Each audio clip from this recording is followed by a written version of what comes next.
I love Splatoon. The second I saw the first trailer for Splatoon when I was like 13 years old, I was fully willing to purchase a Wii U in order to play that. Now, I didn't even have any clue what a Wii U was. Great marketing, by the way, Nintendo. Speaking of Nintendo, they decided to literally shadow drop the reveal of their next console while I'm recording this video. So that's cool. Anyway, I went to my dad at 13 and I begged him, can we please get a Wii U? And he, you know, my dad knows his way around technology, he knows about consoles and shit, so he looked it up, he looked the Wii U up, and he told me, there is no way we're getting that piece of shit, essentially what he said. And in retrospect, you know, fair enough. And then the Switch came out and I bought that console the second I had enough money for it, and then I also bought Splatoon 2 the second that came out, and I played that like every day for hours. But my interest in the franchise, I don't know, it kind of went down. I didn't play Splatoon as much as I used to anymore, although I would still consider the franchise one of my favorite video game franchises. You can still, even in the background of my videos, constantly you will hear Splatoon music. But anyway, recently I came across this video called Why I Don't Want Male Idols in Splatoon. Now, I thought this video could be very cool. You know, it's a video game franchise I'm interested in. It's about a topic I never really thought about, because I never really thought about the fact that all the idols are female in Splatoon. I mean, I knew that that was true, but I never really thought about it, if that makes sense. Now, I watched this video, and to my shock, this was one of the most hateful videos that I have ever seen come out of a franchise as wholesome as Splatoon. So, with that being said, let's watch this shit together. Splatoon 3's Grand Festival over, people have inevitably started discussing a fourth installment in the franchise. And the hot topic on Twitter right now, or at the very least when I was writing this script, is having male idols in the franchise. Now at this point I already got a bit concerned, because this is apparently a discussion on Twitter, which means that it obviously can't have involved a lot of people with more than 3 brain cells, right? Twitter is the place where fandoms go to have their biggest retard moments and glue sniffer discussions, essentially. So high hopes for this video kinda immediately plummeted after hearing that. What Twitter is concerned with, and what I want to discuss today, are Inkfish idols. A male character who is either an Inkling or an Octoling in the fourth installment's main music group. And the inclusion of such is something I am rather against. My opposition comes not from a game perspective, but from a fandom perspective. Oh no! I don't get this. I'm sorry. So your opposition doesn't come from a game perspective, because from a game perspective, it really wouldn't matter at all. Your problem is from a fandom perspective. What does that even mean? Right? Like, I know what it means. It means that there will be a prominent male character that the fandom will make fan art of, I guess, and that is a problem. A common phrase tutted around online is having a male idol won't stop the franchise from being female-led, and I totally agree with this sentiment. Then what is the fucking problem? If it won't stop the game from being female-led, which it's very clear already from the first couple of seconds into the video, or minutes into the video, that is your main concern, then why are you still against this? I have no doubts that Nintendo would continue to write strong, lore-relevant women if an Inkfish man or two was added to the mix. I cannot say with absolute certainty, however, that Splatoon will continue to have a female-led fandom if this were to occur. Who cares? And this is why I am so strongly against the idea of a male idol. Panning away from Splatoon for a bit, I'd like to talk about fandom culture as a whole. The truth of the matter in fandom is that male characters will always be more popular than female ones. I wonder why. I wonder why. I'm getting a bit ahead of myself, but there's a very obvious reason. Can you figure it out? Comment down below. By extension, male characters are centric to fandom dynamics and creations, such as art and fanfictions. Quick pause here to define some terms I'll be using later in the video. Slash means a relationship between 2 men, and femslash means a relationship between 2 women. Okay, got that? Alright, let's get back to it. Now this is a little bit disturbing. Because she is very much so shifting the focus of the video now. It's already started a little bit towards like romantic fan fiction, which there's nothing inherently wrong with romantic fan fiction, I guess, but we're talking about Splatoon here. The characters in Splatoon are called Squid Kids for a reason. They're children. Why are you, as an adult, I'm assuming you are, right, upset about the fact or the prospect that there might be less romantic lesbian fanfiction about a franchise where the characters are children? If you're willing to participate, I'd like you to do me a favor. Open up the website Archive of Our Own and go into the series tag for any franchise. Your only caveat is that this franchise must have both male and female characters. The more popular the franchise, the better. Now go over to the right side where the filters are. Open up the drop-downs for both pairings and characters. These options represent the most commonly written about entities in your fandom.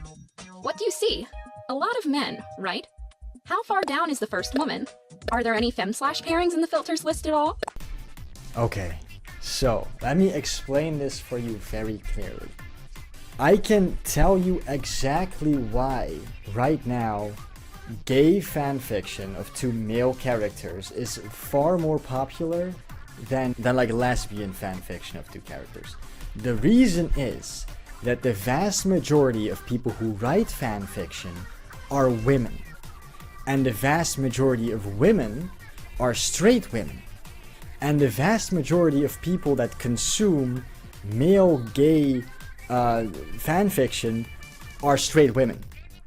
So it's essentially a lot of straight women writing gay fanfiction about two men for other straight women. And they're by far the biggest group of people that both write and consume fanfiction. It's just a supply and demand thing. This isn't to say that I think one male idol will change things this significantly. What I aim to say is, as it stands, male characters have more potency than female characters. One Inkfish idol won't kill me or anyone else, but I do think it will be enough to feel a shift. Who knows what 2 or 3 would do? Why? Why do you care this much about keeping a game like Splatoon predominantly female just so you can have more lesbian fanfiction of the characters? Who are children, by the way. Kind of want to like circle back to that one a little bit, okay? Jeffrey Epstein, I don't know what the fuck you're doing with this whole make more like gay fanfiction of children. Please don't. But even putting that aside, as difficult as it is, still weird that you're trying to keep an entire like fandom female, I guess, centered, specifically so you can have more lesbian content. And it's not just Project Sekai where fans have gone the extra mile to show just how important men are to them. At a shareholders meeting in June 2023, someone complained at length about how women in the Splatoon franchise are treated more favorably than men. The length of this discussion was apparently so great that they were told that they were talking for too long and the meeting had to move on. In summation, someone who has put significant money into Nintendo's pockets used their privilege to ask directly about men in Splatoon. So, that person is a partial owner of the Nintendo Corporation and has voiced their own opinions on a certain Nintendo franchise and what they would like to see done with it. What is the issue with that? If I was partial Nintendo owner, right, I would also use that privilege, I guess, which is not really even a privilege if you earned that money and bought yourself into the company, but whatever. That aside, I would also use that power to try and influence Nintendo to do the shit that I want. Okay, I'd probably be in every meeting going like, hey, so about a new Kid Icarus. I don't think I've ever seen a woman do this, despite just how many games make you play as men or present women as goals instead of character. Women constantly complain about both those things. I don't know what you're on about. It's kind of weird that, and I wanted to bring this up, that a lot of female gamers constantly complain about that certain games are too much of a male-dominated space. How those spaces or franchises need to open up to women more. Well, at the same time, now women are complaining that a game that's already a female-dominated space needs to stay a female-dominated space, and men need to, like, kind of be pushed away from it because their influence is bad on my lesbian fanfiction or whatever. For what it's worth, I don't believe that people who think men are underrepresented in Splatoon are a large portion of the fandom. Nor do I think it's right to discredit those who do make fem/works in fandoms like Project Sekai. But what I do want to say is that men are the ones being dealt better hands, getting the fan art and the long-form fan fictions and the art pieces from people who aren't even in the fandom at large. I mean, first of all, it's kind of weird saying men have been dealt the better hand when talking about fictional, non-real men. And how they have a better hand because they get all the fan fiction, all the fan art. But it's also, like, up to the artist what they want to draw, right? You can't literally restrict an artist from drawing fan fiction of a male character by making it so there are no male characters, because that's what you're trying to do. At the end of the day, the thing about Splatoon is that it does have men. Quite a few men, in fact. Out of all those characters, only one of them is remotely humanoid, and it's the old guy who gives you, like, the single player quest thing. All these other characters are just random NPCs and shopkeepers, of which most people probably don't even know their names, and I don't know what shop... I play a lot of Splatoon, right? Or I played a lot of Splatoon. I can't tell you which one of these shopkeepers runs which shop, because I don't care. I'm in the shop for, like, the thing I want to buy, like the new gun or whatever. I don't pay attention who's selling it to me. I know that the gun store is the little yellow fucker on the bottom, because he never shuts the fuck up, but besides that, I don't know any of these other shopkeepers. It's just Splatoon is the only franchise I can think of that doesn't have said men as the poster characters for its fandom. Again, like, for the fandom, which is something nobody has any control of. It's not anybody's fault other than, I guess, the fandom itself, that the fandom makes male characters more popular. And the only reason you're upset about this is because you're gay and you hate men. Apparently, that is what I'm getting from this video. I'm gay, I want more lesbian content. Male Splatoon characters don't have any personality, but there's nothing stopping you from making your own backstories for them or further fleshing them out. That's not real. That's not real. What do you mean? It's nothing stopping you from making the character more interesting. Well, there is. I don't work on Splatoon and I don't have that fucking power. I could write a fan fiction about it that like 3 people will read. Because again, nobody's gonna read a fan fiction about a fucking lobster. Just say you hate men. Just say it. Just say, I hate men and I don't want them in my Splatoon game. Just say it. Just say it. I've literally done that myself with a certain Paper Mario character. That's not even to mention the Splatoon manga, Koroika, which has lots of male characters, or the bands that produce the in-game music. If you search Splat bands on Google, it won't take you long at all to find fan art of men. I think you're like confusing fan art, because you're doing the entire video. I think you've been confusing fan art with like what official actual Splatoon stuff. Fan art isn't real, like it's fan art. Like you know this, right? It's not part of the actual like canon and franchise and stuff. Just say it. Just say I hate men. Say it. If you're curious as to what a male Inkfish idol might look like, you needn't look further than H2O and Sashimori, which have Lionel and Paul respectively, who are both octolings. A male idol would probably look something like that. Okay, but I still haven't heard a single good reason as to why the actual game can't have a male idol. Because what I'm getting right now is that you don't like men and you don't want them in your fanfiction. And that's why no men in game. Just say I hate men, dude. Like just say just say it. You could call this gatekeeping or say that I'm trying to keep some sort of fandom purity culture.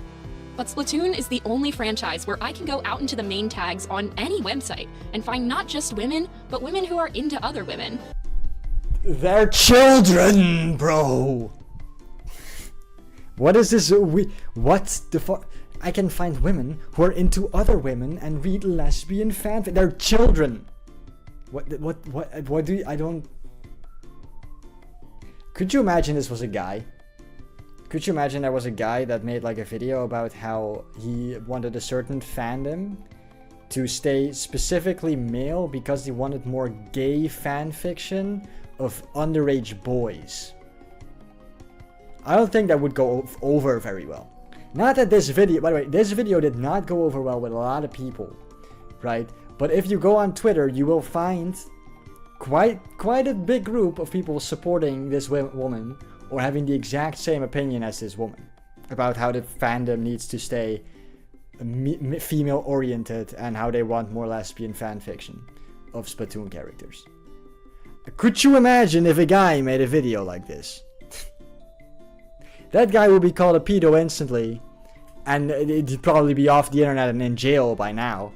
Without having to comb through the trenches and apply tons of filters to my searches. It's so refreshing to look into a fandom and see so much content where you can see yourself. To see so many headcanons and interpretations that make you feel at home. It's so nice to see women in a game with this large of a fan base who aren't thought of as lesser, or as accessories to men. That's like the vast majority of games, but name me one franchise in which modern I don't want to hear some shit from like, oh, back in 1970. No, modern day franchise in video games where women are thought of either as lesser than men or as accessories to men. One. I fucking dare you. Is it really so greedy to just want one thing? To want one franchise to remain for women? For myself? Is it really so greedy that I want this one thing all to myself? Said the greedy person. Yes! Is it really so selfish for me, a selfish person, to do this selfish act? Yes! I really don't think it is. Obviously you don't think it is, fucker, because you're a selfish glue-sniffing cunt. Like, the fuck? Selfish person doesn't think they're selfish? The newsflash, narcissistic people don't consider themselves narcissistic. Like, what does that mean? I don't think I'm being greedy, said the greediest person ever. Like, bruh. Oh shit, there goes the mic. Oh no, it's still... Ha! Didn't unplug. Lol. Anyway, boys, girls, whatever. Anyway, ended the video. What the bro? My brain is like not. Bro, my brain is like melting at this point. So what did we learn today, guys? We learned today that it's totally okay to hate men and push them out of your fandom, specifically just because you want to see more lesbian fanfiction and porn, I guess, of the characters in that game, even though those characters are children, by the way. I think that's a pretty important thing that I'm gonna keep mentioning. But yeah, with that being said, this is the end of the video. If you like this video, please like and subscribe to the channel, and I'll see you all in the next video. Goodbye.